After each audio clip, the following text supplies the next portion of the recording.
나의 입술의 모든 말과 나의 마음의 묵상이 주께 온전히 연락되기를 간절히 원하나이다. 아멘. 다시 한번 오늘 예배에 참석하신 여러분 모두를 주님의 이름으로 환영합니다. 오늘은 예배 후에 바로 이어질 김종복 집사님의 장례 및 추모 예배를 위해서 평소보다는 조금은 짧은 설교를 하도록 하겠습니다. 거의 모든 어머니들이 비슷하시겠지만 저희 어머니는 가끔씩 저나 우리 남매들의 어릴 적 이야기를 하시곤 합니다. 그렇게 하시는 어머니들 많이 계시죠?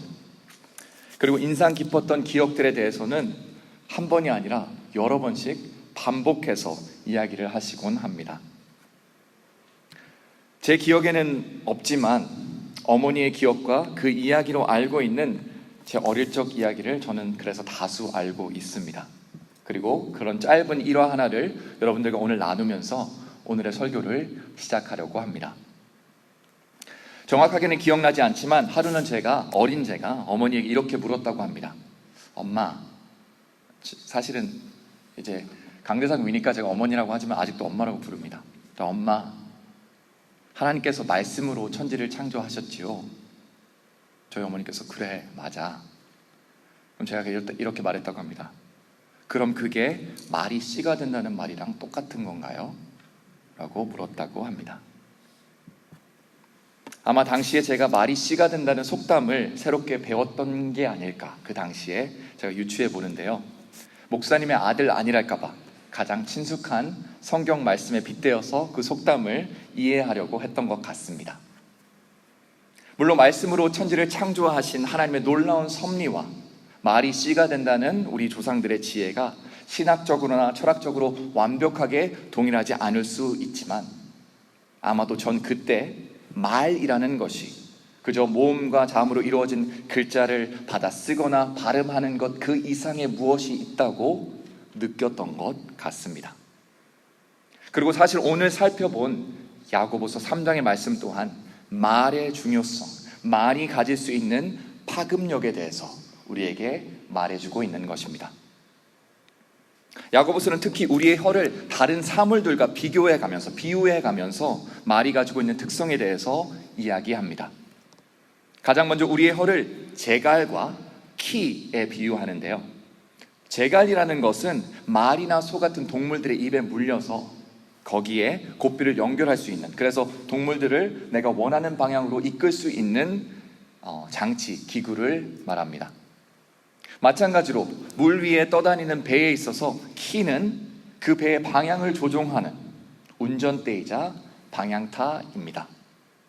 다시 말해서 우리에게 있어서 우리의 혀란 비록 작지만 우리의 몸과 우리의 존재와 우리의 생각을 움직일 수 있는 그 방향성을 결정할 수 있는 중요한 기관이라는 것입니다.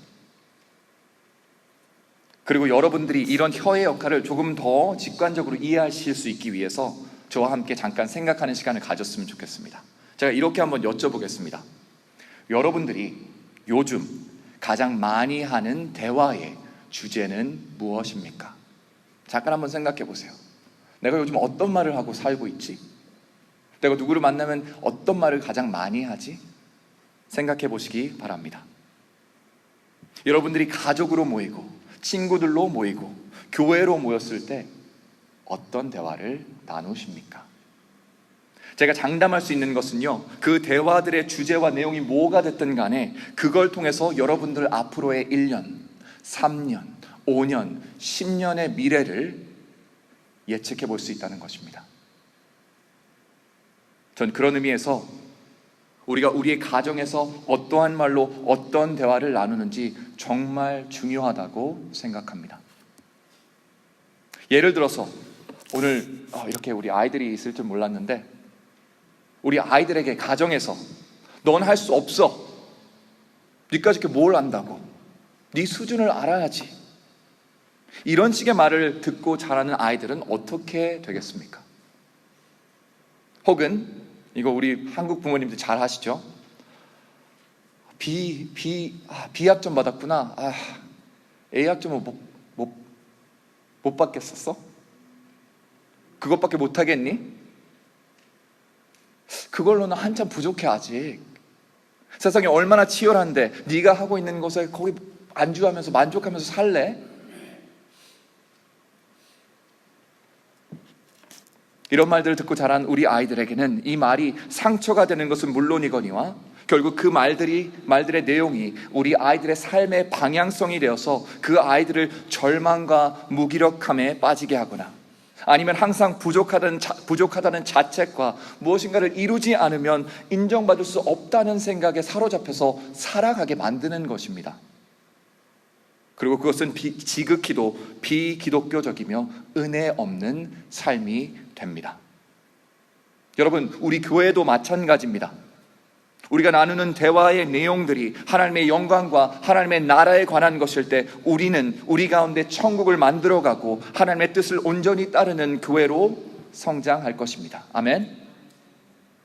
하지만 우리의 대화가 이 세상의 유행과 사상과 정세와 관심사에 대한 이야기로만 이루어진다면 우리는 흥미롭고 재미있는 교회는 될 수 있을지언정 결코, 제가 단언하여서 이렇게 얘기합니다, 결코 예수님의 제자를 만들어서 세상을 변화시키는 교회는 될 수 없습니다.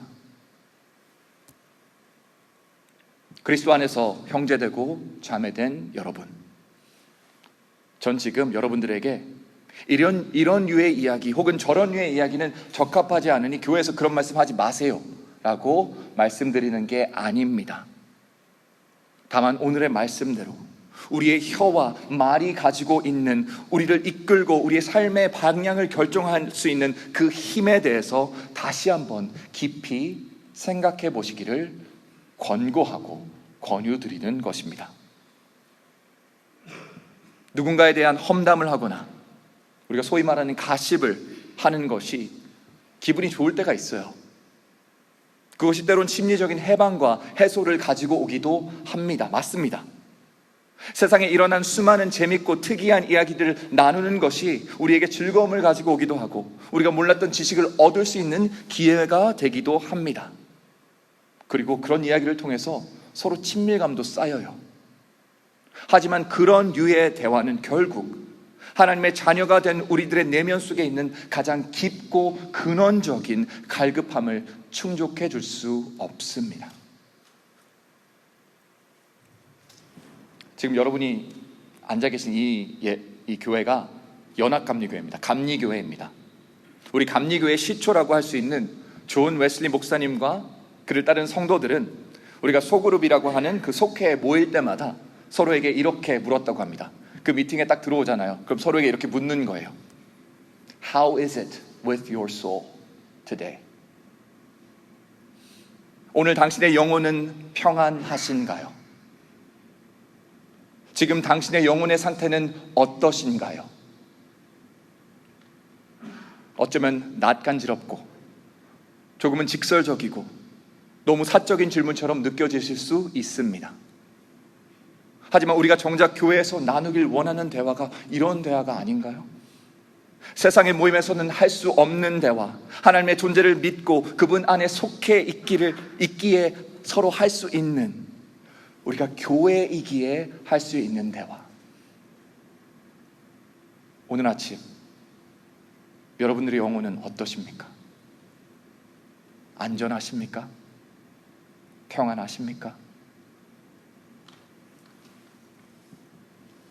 성도 여러분, 우리의 대화가 피상적이고 세속적인 내용에만 머무르지 않기를 저는 간절히 바랍니다. 우리의 대화가 영원한 희망에 대해서 이야기할 수 있고 진리에 대해서 말할 수 있고 복음과 복음으로 세워질 하나님의 나라에 대해서 선포할 수 있기를 원합니다. 왜냐하면 우리가 나누는 그 말들이 우리를 살아계셔서 역사하시는 하나님의 그 섭리 가장 깊은 곳으로 우리의 온 존재와 삶을 이끌어 나가실 것이기 때문입니다. 그렇게 오늘의 말씀 야고보서가 선포하고 있기 때문입니다. 야고보서 3장의 두 번째 비유는 바로 어떻게 우리의 혀가 숲을 태우는 불이 될 수 있고 모든 것을 사망에 이르게 할 수 있는 독과 같은지에 대해서 이야기하고 있습니다.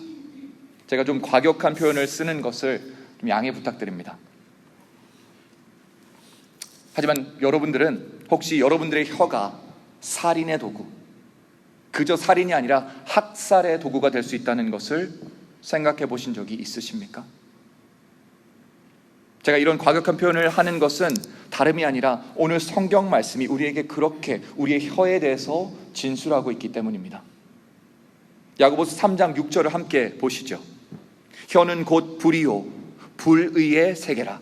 혀는 우리 지체 중에서 온몸을 더럽히고 삶의 수레바퀴를 불사르나니 그 사르는 것이 지옥불에서 나느니라. 있잖아요. 이 구절을 아무리 좋게 보려고 해도 과격합니다. 세요. 그리고 이와 비슷한 맥락에서 잠언 18장 21절 말씀은 또 저에게 이렇게 말씀합니다. 죽고 사는 것이 혀의 힘에 달렸나니 혀를 쓰기 좋아하는 자는 혀의 열매를 먹으리라. 너가 혀를 어떻게 쓰느냐에 따라서 너가 그 결과를 책임져야 할 것이다 말씀하시는 것입니다. 여러분, 우리의 혀는 우리가 아는 여느 흉기와는 다르게 육체를 상하게 하지 않습니다. 말로 누군가를 찔러서 피나게 한 적 없죠. 육체에 난 상처는 시간이 지나면, 그리고 약을 바르면 낫기도 하고 어떤 경우에는 더 튼튼해지기도 해요. 하지만 우리의 혀는 정작 인간의 마음과 영을 상하게 합니다. 그리고 그런 상처들은 대개 수년의 시간에 걸쳐서 그나마 조금씩 아물고 평생 치유되지 않는 경우도 있습니다. 그리고 정말 무서운 것은 우리가 뱉은 말들은 그 말을 들은 사람 그 내면에 남게 됩니다. 미량의 독과 작은 불씨로 그 안에 남아 그 자신과 그 주변의 사람들을 언젠가 집어삼키는 파멸의 불씨가 되는 것입니다. 그리스도 안에서 형제되고 자매된 우리 모든 성도 여러분, 전 여러분들이 인생을 살아오시면서 어떤 가시박힌 말들을 들어보셨는지 알 수 없습니다. 다만 그런 증오의 말, 좌절시키는 말, 저주하는 말, 죽이는 말들을 듣고 상처받은 경험이 있으시다면 하나님 안에서 위로받고 치유함을 받으시기를 간절히 원합니다. 그리고 그 죽이는 말에 여러분의 인생이 좌지우지되지 않기를 바라면서 우리 주 예수 그리스도께서 우리의 심령 가운데 선포하시는 죽음의 말이 아닌 생명의 말, 그것도 영원한 생명의 말을 들으시기를 이 시간 원합니다. 예수님께서 우리에게 이렇게 선포하십니다. 내가 너희에게 이른 말은 영이요 생명이라. 나는 부활이요 생명이니 나를 믿는 자는 죽어도 살겠고 무릇 살아서 나를 믿는 자는 영원히 죽지 아니하리라. 진실로 진실로 너희에게 이르노니 죽은 자들이 하나님의 아들의 음성을 들을 때가 오나니 곧 이때라. 듣는 자는, 그 생명의 말씀을 듣는 자는 뭐라고 말씀하시나요? 살아나리라. 오늘 이 아침 이 생명의 말씀을 듣고 생명으로 나아가는 여러분 되길 간절히 바랍니다. 여러 버전의 성경으로 오늘 읽은 야고보서 3장을 읽다 보면 이 구절의 소제목으로 혀를 다스리는 법이라고 나옵니다. 하지만 조금은 아이러니한 것은 야고보서 본문 자체의 내용에서 혀를 다스리는 것이 얼마나 불가능한 일인지 우리에게 말하고 있습니다. 7절과 8절에서 이렇게 이야기하죠. 여러 종류의 짐승과 새와 벌레와 바다의 생물은 다 사람이 길들일 수 있고 길들여 왔거니와 혀는 능히 길들일 사람이 없나니 쉬지 아니하는 악이요 죽이는 독이 가득한 것이라. 어떡해요? 어떡합니까? 이 혀. 사막에 이르게 하는 혀를 가진 우리들에게는 어떤 가망도 없는 것인가요? 거기에 대한 성경에 기반한 저의 답은 이것입니다. 아니요, 그렇지 않습니다. 희망이 있습니다. 다만 우리의 이 쉬지 않는 악과 같은 혀를 진정한 의미에서 다스리기 위해서는 우리의 부단한 노력과 우리의 주의함이 부족하다는 것이에요. 그것만으로는 부족하다는 말씀입니다. 우리 함께 9절과 10절 말씀 보시기 원합니다. 이것으로 우리가 주 아버지를 찬송하고 또 이것으로 하나님의 형상대로 지음을 받은 사람을 저주하나니 한 입에서 찬송과 저주가 나오는도다. 내 형제들아, 이것이 마땅하지 아니하니라. 이 말씀을 읽으면요, 얼핏 보기에는 야고보서가 한 입으로 하나님을 찬양하기도 하고 그 입으로 사람들을 저주하기도 하는 모순된 모습을 지적하는 것 같습니다. 하지만 그렇게 말하면서도 아주 중요하고 절대적인, 우리가 잊어서는 안 되는 진리를 언급하는데요, 바로 우리 모두가, 우리 인간이 하나님의 형상대로 지음받은 존재라는 것입니다. 그리고 한 샘에서 단물과 쓴물이 동시에 나올 수 없다는 것을 지적하면서 언뜻 보기에는 우리가 사망과 생명의 말을 동시에 말할 수 있는 것처럼 말하지만 결국은 우리는 단 한 종류의 사람으로밖에 설 수 없다는 것을, 바로 하나님의 형상을 본받은 하나님의 자녀된 자들로서 설 수 있다는 것을 우리에게 말하고 있는 것입니다. 여러분, 우리의 혀가 불이 되지 않으려면, 독이 되지 않으려면, 쉬지 않는 악이 되지 않으려면, 그리고 우리의 혀가 생명을 말하는 혀가 되고 사람을 살리는 혀가 되려면 우리는 그 어떠한 인간적인 노력보다 그저 예수 그리스도 안에 거하는 그것에 집중해야만 하는 것입니다. 그분의 이름을 믿고 그분을 영접하는 것이야말로 우리가 하나님의 형상을 닮은 하나님의 자녀가 되는 유일한 길이기 때문입니다. 저도 제가 이렇게 나누는 이 메시지가 어떻게 보면 너무나도 초보적이고 뻔한 메시지라는 걸 잘 알고 있습니다. 하지만 우리가 길들일 수 없는 그것을 길들일 수 있는 유일한 방법은 하나님의 형상으로 빚음받은 하나님의 자녀된 우리 안에 살아계시는 그 예수님께 우리를 대신하여 우리의 혀를 길들이시도록 내어드리는 방법뿐입니다.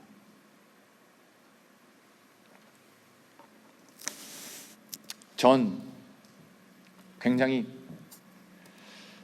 간단명료한 진리 한 가지를 믿는 사람입니다. 그리고 그 진리는 뭐냐면요, 내가 가지고 있는 것만 다른 사람에게 나눌 수 있다라는 것입니다. 나한테 없는데 어떻게 나누어 줍니까? 그리고 또 다른 진리 하나는요, 내가 누군가에게 나눠주는 것, 날 통해서 나눔 받는 그것이 내 안에 있는 나의 본 모습입니다. 그리고 이와 똑같은 원리가 우리가 쓰는 말과 우리의 혀에 적용됩니다. 그렇게 우리가 알고 가지고 있는 것만 말할 수 있다는 사실을 인지하며 우리가 무엇으로 우리 자신들을 채워나갈지, 우리의 말이 어떤 것들로 꽉꽉 채워질지 고민하시고 기도하시는 여러분 되기를 원합니다.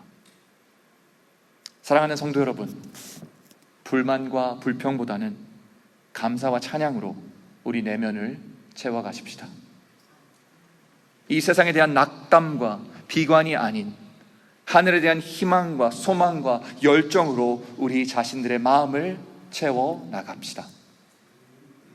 그리고 우리의 마음과 생각을 하나님의 생명의 말씀으로 채워서 말씀이 육신 되신 그 분을 따라 제자들 위에 혀처럼 갈라진 불로 내리셨던 성령님의 인도하심을 의지해 생명 없는 곳에 생명을 말하고 억압과 절망만 남은 곳에 하나님의 자유와 희망을 선포하며 부러지고 찢어지고 상처받은 곳에 치유를 속삭이는 저와 여러분이 되기를, 여러분들의 말이 생명의 씨앗이 되어 예수를 가장 높이는 가정, 성령의 이끌림 받아 열방의 복음을 담대히 전파하는 교회로 자라고 성장하고 변화하시기를 이 아침 우리 주 예수 그리스도의 이름으로 간절히 축원합니다. 기도하시겠습니다.